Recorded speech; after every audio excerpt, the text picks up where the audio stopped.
Hello everyone, myself Khushi Ravia, and my today's topic is from reproductive labor to digital performance, the construction of maternal identity in the joys of motherhood and Instagram culture.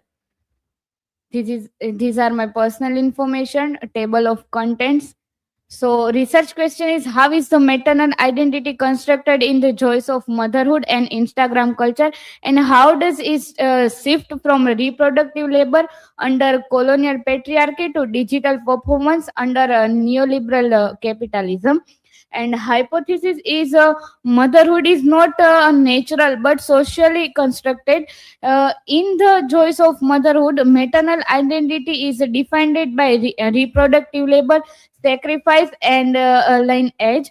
In Instagram culture, motherhood becomes a curated, hyper-real performance shaped by visibility, branding, and digital capitalism.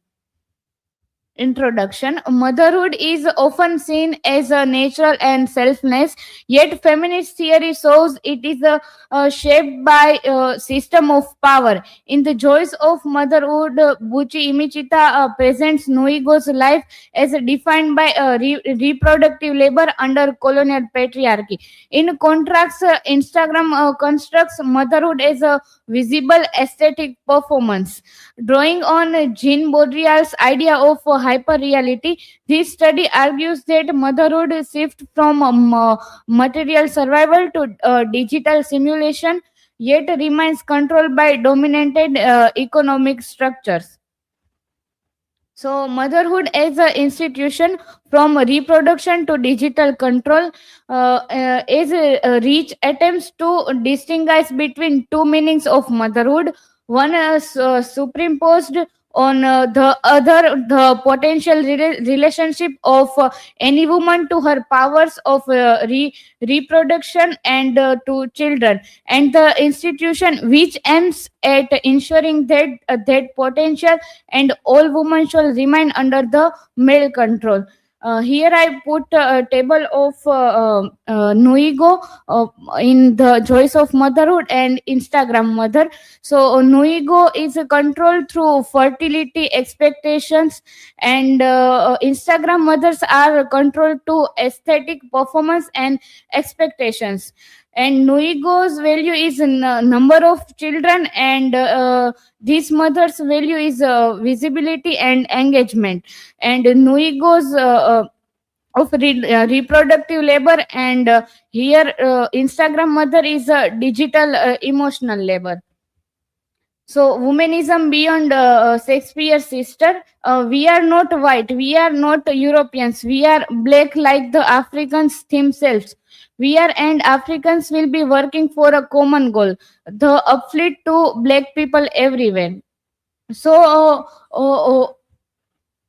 It's a challenge Euro-American feminist models, and she argues black women rights do not simply join the acrimonious politics. Instead, they negotiated race and gender simultaneous.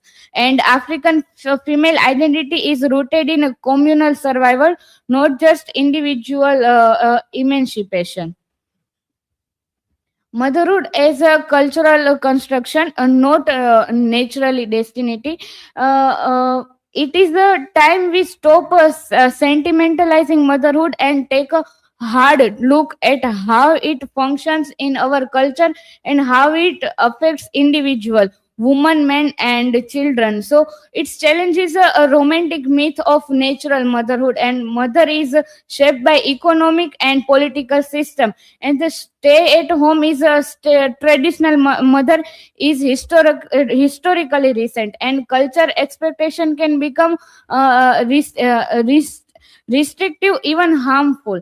And is connection of Nuigo is internalize the belief that her worth depends on childbearing, and mother becomes a cultural obligation, not personal fulfillment.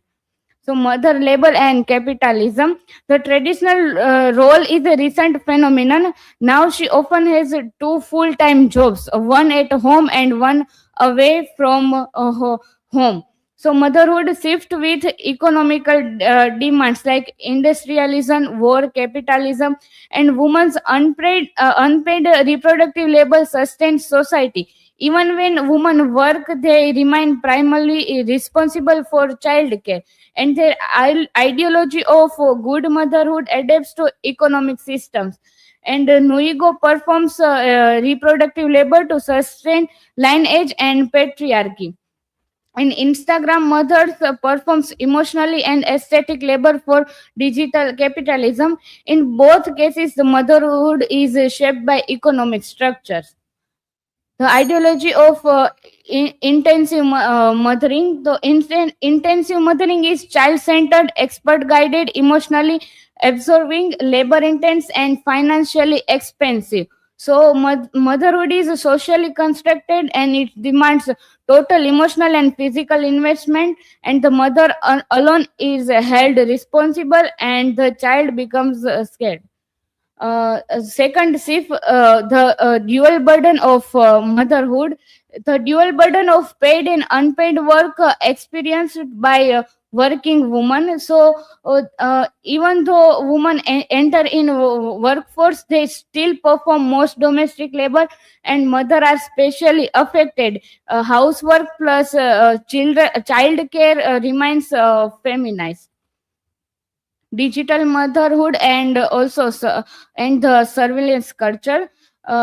In this, if I am going to website to make a list of baby products for my unborn child who is inside my belly, the I am going to give all the information I possibly can to a system to get them the better results. We're not making the data anonymous, we are sharing the user's personal email and address and information with our partners.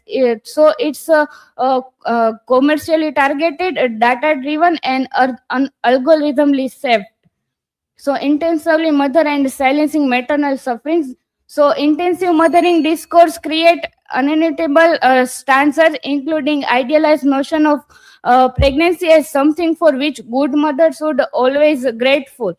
And constructing good mother is intentionally save surveillance and comparison.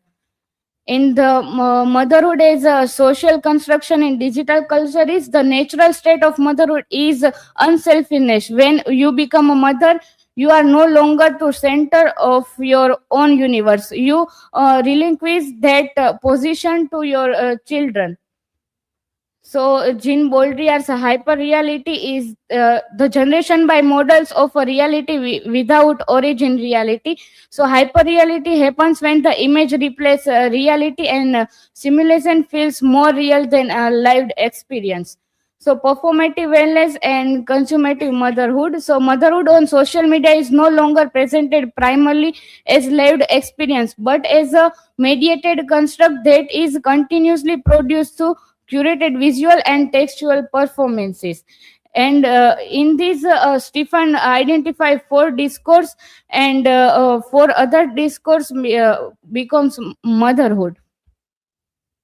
So, colonial motherhood versus Instagram motherhood is hyperreality as conceptualized by Baudrillard refers to a condition where the boundary between reality and simulation becomes blurred, visuals replace reality. So this is an infograph.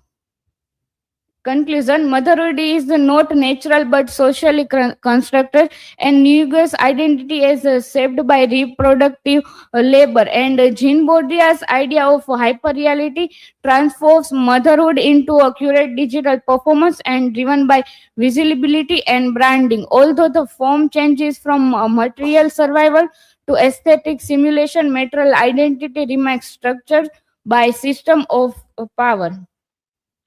So, Nuigo is live motherhood as a material survivor under colonial patriarchy, and Instagram mothers are performer hyperreal version shaped by a neoliberal digital capitalism. These are my references. Thank you. If you have any questions, then feel free to ask.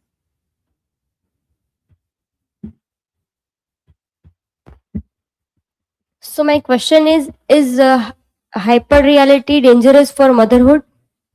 Yes, hyper reality dangerous for motherhood because it's uh, uh, uh, normalize perfection and remove struggles, and real mother are feel indictment for not matching them, so it's dangerous.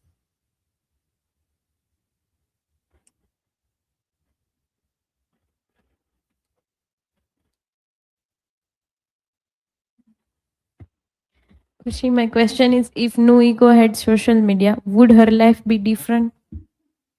No, not that much, but if Nuigo had social media in terms of visibility, it's good, but in not for in terms of freedom. So social media allowed her to share her suffering and struggle in public. Platform change expressions, but not change power relations. So this is from my side. Thank you.